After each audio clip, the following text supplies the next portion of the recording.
한겨레의 팔면을 보여주세요. 네. 그러니까 왜 액트지오에만 검증을 맡겼을까 이런 거잖아요. 그렇죠. 요게 좀 궁금하다 그러면. 그래 여러 기관한테 맡겨도 될 텐데 하는 의문을 처음부터 가졌거든요. 한겨레 신문에서도 이게 바로 의문이고 물랑거리가 되고 있다 이렇게 얘기를 해요. 분석 신뢰도를 높이기 위해서는 복수의 기관에 일을 맡겼어야 한다 이제 이런 건데요. 에너지 자원과학을 전공한 한 교수는 한겨레하고 통화해서 보통 외부 업체 여러 곳의 분석을 의뢰한다 이렇게 말을 했고요. 이름을 밝히길 꺼린 지질학 전공 교수는 액트지오 한 곳에만 석유공사가 분석을 의뢰한 것이 맞느냐 이렇게 되묻기도 했다고 합니다.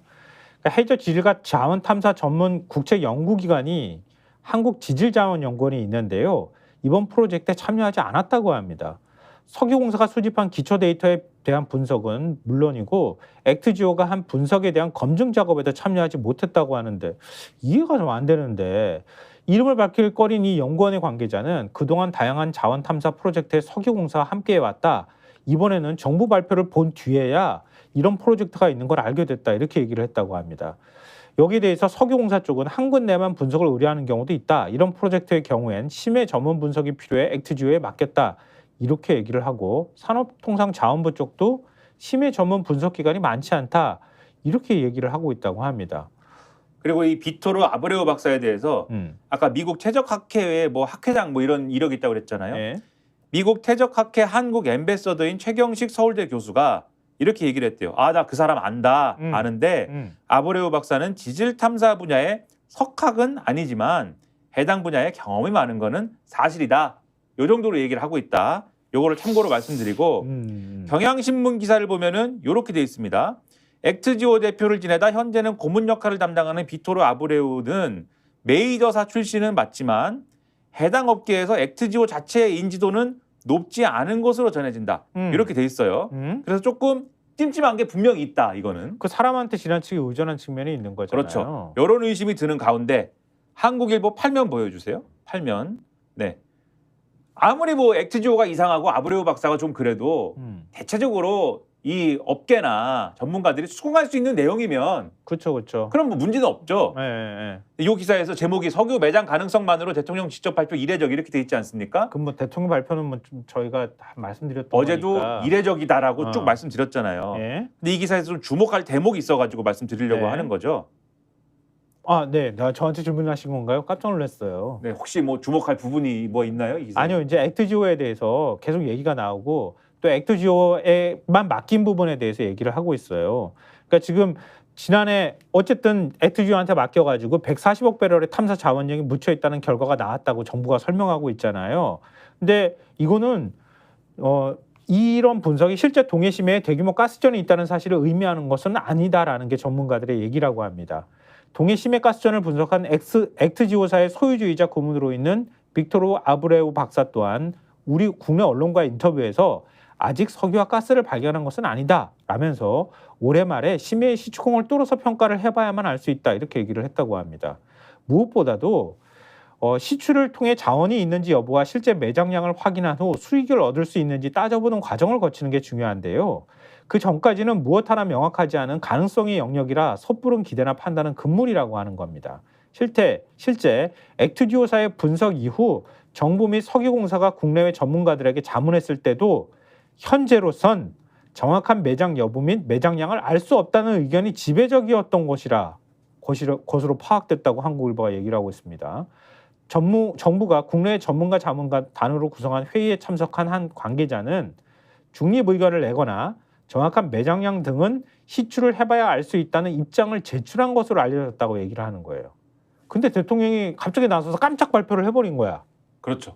그러니까 이게 무슨 얘기냐. 액트지오의 석유공사 등등에서 확보한 데이터를 액트지오가 분석을 해서 정확하게 최소 30억 배럴에서 최대 140억 배럴까지의 석유가스가 있는 것 같아요 라고 얘기를 했잖아요. 그 다음에 이 보고서를 받아서 국내의 전문가들하고 크로스 체킹을 했다는 거 아닙니까 지금. 근데 크로스 체크를 하는 과정에서 국내 전문가들은 사실은 그렇게 호의적으로 안 봤다는 거예요 지금 이 얘기가. 아니 이건 실패할 확률도 높고 실제로 시추를 해봐야 있는지 없는지도 판단할 수 있으니 지금으로서는 얼마나 많은 양이 매장되어 있는지 또 있어도 있다고 말하기는 어려운 상황입니다. 그래서 중립적으로 일단 시추는 의미가 있다 하더라도 뭔가를 판단하는 건 좀 지금으로서는 유보하는 게 맞습니다. 이런 식의 신중한 태도를 보였다는 그렇죠. 거잖아요. 조심스러웠는데 윤석열 대통령이 과속 엑셀레이터를 확 밟아서 보고 받자마자 야 내가 발표할 거야. 그리고 다음날 바로 했다는 거 아니야. 그래서 여기 보면은 이렇게 돼 있어요.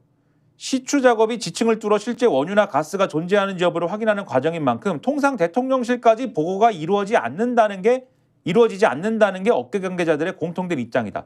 정부 관계자도 시추 계획 승인이라고 했지만 통상 그런 절차가 반드시 필요한 건 아니다. 공무원 조직에서는 공식적으로 부처 장관이 전결이나 대결 방식으로 처리하는 것이 일반적이라고 설명했다. 다만 이번 사안의 경우에는 140억 배럴이라는 최대 규모가 산정되고 가스 말고도 석유가 언급됐다는 점 때문에 윤 대통령이 직접 나서 현안을 챙겼다는 입장이다 등등 나와 있는데 유재선 하나증권 연구원이 이렇게 얘기했답니다. 아직 탐사 초기로 확신을 갖기에는 다소 이른 시점이라며 통상 최소치가 신뢰성이 높다.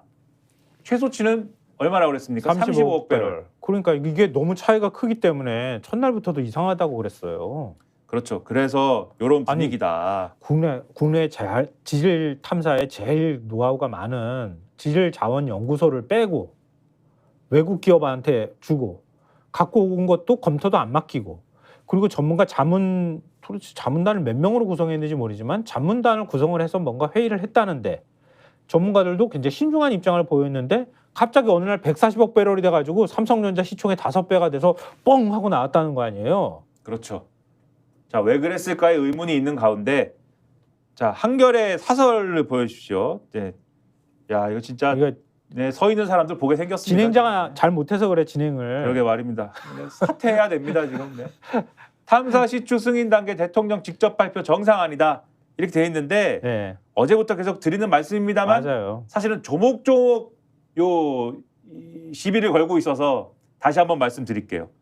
그러니까 여러 면에서 이상하다. 한겨레가 볼 때 국민에게 중대 현안을 직접 보고하는 형식의 국정 브리핑을 대통령 취임 뒤 처음 하는 자리에서 발표할 만한 사안이었는지부터 의심스럽다. 네. 최대 140억 배럴에 달하는 석유와 가스가 매장돼 있을 가능성이 매우 높다는 결과가 나왔다는 발언은 탐사 시추의 의미를 매우 과장한 것이다. 유전 개발 기대로 국민에게 희망을 주려 한 것이었다면 민생고가 최대 현안인 국면에 썩 어울리지 않는 일이다. 많은 것이 고개를 갸웃거리게 한다. 이렇게 돼 있고 이런 일이라면 산업부가 발표하는 게 맞는 일일 것이다. 그런데 산업부는 대통령실이 극도의 보안 속에서 깜짝 발표한다는 사실을 발표 직전에야 알았다고 한다. 시장 영향을 고려한 보안 유지가 필요했다면 주식시장 개장 전에 발표하는 게 맞을 텐데 발표는 오전 10시에 했다. 탐사 시추는 경제성을 확인하기 위한 것인데 대통령 발표에 배석한 안덕근 산업부 장관은 영일만 석유 가스 매장 가치가 삼성전자 시가총액의 5배 정도라고 말했다. 이런 발언의 목적이 주식시장에 긍정적 영향을 끼치려는 것이었다면 단기 목표는 이룬 것 같다. 유전개발 관련주들이 3일부터 이틀 연속 상한가로 오르는 등 대거 폭등했다.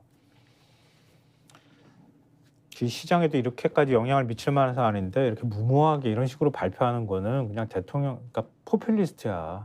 스픽스는 말하는 언론입니다. 대세는 유튜브, 그중에서 스픽스. 좋아요, 댓글, 구독, 알림 설정. 여러분이 저희를 사랑해 주시고 우리가 여러분을 사랑하는 4가지 방법입니다.